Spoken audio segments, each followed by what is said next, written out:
Oh, it's gripping stuff, isn't it? Right, let's take a look at what the people have been saying. On Rishi Sunak, 19% of you said that they had a somewhat unfavourable view. That's very typically British pass ag, isn't it? I've got a somewhat unfavourable view of that chap. Anyway, and the 24% had a very unfavourable view of the PM. And when asked who they would vote for in the next general election, 46% of people in this poll said they will vote for Labour, 21% that they would vote for the Tories.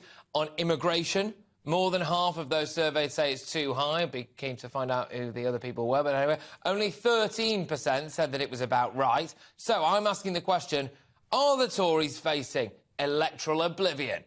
There we go. Are the Tories doomed? Joining me now is the former editor of The Sun, Kelvin Mackenzie, and political commentator Reem Ibrahim. So I will start when those two people eventually make their way onto our television screens.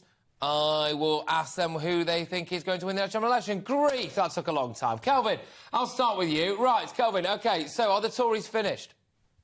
Yes, they are. Yeah, completely finished. Totally and 101% washed up. This is going to be a slaughter beyond 97. Look, you might say that I would be a fairly natural conservative. In fact, they had to build a wall to stop me going further right. However, even I am challenged about who I vote for. The truth about the matter is I see that Javid went today. Hunt is going to lose in Farnham. Rab is out 100% in Esher. And I genuinely think that there is going to be a slaughter in Surrey. If there is a slaughter in Surrey, imagine what the rest of the country is going to be like. It is going to be beyond dreadful. And do you know what? They deserve it. And when Rishi goes, when he's slaughtered at the end of 24, the result of that will be we will have had effectively 6 Tory leaders in 8 years. It is an unbelievable destruction of a party of which all of us, including those like me, do no longer know what they believe in. Well, look, let's be honest, yes, I get a lot of what you're saying there. Certainly the bit about someone needing to build a wall to stop you going further right. But, Reem, I'll throw it in your direction now. It's one thing potentially losing to a real tour de force, the likes of Tony Blair or something. But if any Conservative Party loses to Keir Starmer, is the human equivalent of going cardboard shopping on a wet weekend. I mean, it's grim, isn't it? It is grim, and I think that what we're looking at the moment is sort of oblivion for the next general election for the Conservative Party. But, I mean, I think we sort of tend to get caught up in the hysteria of the polls at the moment. We've still got quite a while till the next general election. The Conservative Party won't be going anywhere so long as we have the first-past-the-post majoritarian electoral system. So whilst we are seeing the heightening the polls of Reform UK and various other sort of more fringe, smaller political parties, actually what that's a reflection of is party members and Conservative voters seeing that the Conservative Party isn't Conservative anymore. Well, it hasn't been for the past 12 years. You'd expect, actually, the past 12 years of Conservative government that the country would have been a bit more Conservative, but it hasn't. So that's what we're seeing the response with. But actually, unless we change the system, well, the Conservative Party will be staying and will be the most dominant right-wing party.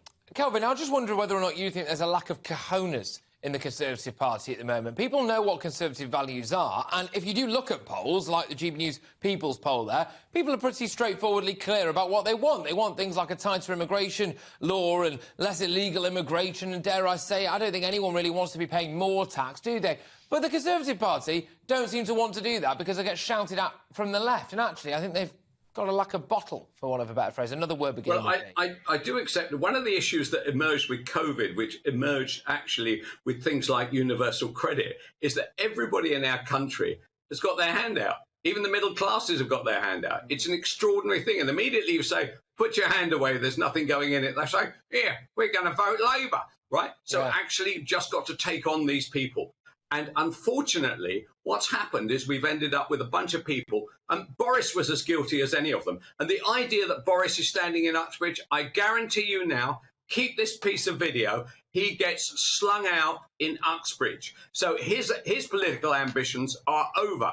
OK, he did one good job, which was Brexit, and the rest of it, anybody who knocked on the bloody door at number 10 and said, do you mind putting 8 billion in there? Do you mind putting 50p in there? Do you mind putting 100 grand in there? He said, yeah, join the queue over there. By the way, Rishi, sign them a cheque, will you? He was a shocker. So he's going to get slung out. And actually, I will be delighted. Reem, are we witnessing something now, and I don't want to pin this entirely on you, but is it all your fault, Reem? Because people of your age, OK, and your particular age group are more lefty, would you say? And are we just witnessing now the natural progression? You've come out of being indoctrinated by left-wing teachers at school, and they're all going to vote Labour at the next general election. I hope that I can serve as some kind of representation for young people that haven't gone to the wacky left. And actually, we do sort of understand the benefits of the free market. We understand the benefits of free markets and freedom. And we actually don't want any of this sort of lefty nonsense. We aren't sitting there campaigning for momentum or praying to a shrine of Jeremy Corbyn. You know, we do understand that the value of this. But actually, what we're seeing for a lot of young people is the Conservative Party isn't conservative. So actually, even if we hold these values, there isn't a sort of vessel that we can argue these ideas towards. Whether or not it's the rest of young people's fault, I think that what we're seeing is, of course, a huge generational divide. But again, I'm not saying that necessarily the old generation is particularly right-wing at all either. I mean, we're thinking about increasing spending on pensions, on the NHS and health and social care. These are huge amounts of public spending. And that generation refused to change it. Hopefully my generation will. Calvin, go on. Yeah, no, that's a very good point. The truth about the matter is that all the wealth in our country, it belongs to people who look like me, right? That is the trouble, right? Ugly, losing their hair, going to seed. No, seriously, elderly have all the wealth because the way that house prices have moved, right? So my mother's house, you could have bought, she bought for 7 grand in 62. Yeah. Now worth about 3.5 million quid, right? All the wealth is there.